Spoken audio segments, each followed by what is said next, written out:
आपने 1 लाख से अधिक लोगों को जेल में डाला, 250 से अधिक पत्रकारों को उनको जेल में रखा, मौलिक अधिकारों का आपने हनन किया, 60 लाख भारत के लोगों को उनके स्टेरिलाइजेशन करने के लिए उनको मजबूर करके किया। इसी दिल्ली में क्या हुआ हम सब जानते हैं। जुडिशरी की स्वतंत्रता को आपने समाप्त कर दिए। ये सारे करने वाले लोग देश के सामने माफी मांगी है भी। आपने पूर्वजों ने किया तो पूर्वजों के नाम से माफी मांगी है, हमको क्या।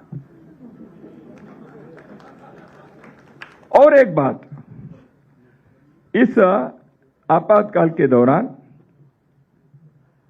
भारत के संविधान के प्रस्तावना में, प्रियम्बल में 2 शब्द जोड़े गए हैं।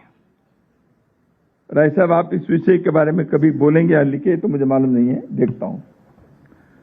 2 शब्द जोड़े हैं। हम लोगों को मालूम है सेक्युलरिज्म और सोशलिज्म के, वो प्रस्तावना में नहीं थे, पहले प्रियम्बल में नहीं थे। उन 2 शब्दों को जोड़ा है। प्रियम्बल शाश्वत रूप से है।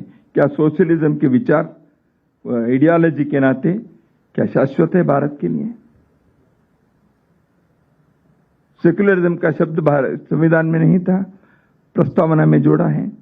विचार में होंगे सेक्युलरिज्म के, बाकी गवर्नमेंट पॉलिसीज में है, स्टेट पॉलिसी में है, वो अलग बात है।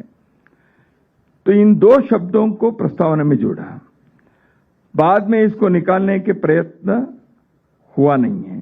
चर्चा हुई, दोनों प्रकार के आर्गुमेंट्स हुए, तो क्या वो रहनी चाहिए प्रस्तावना में? ये विचार होना चाहिए।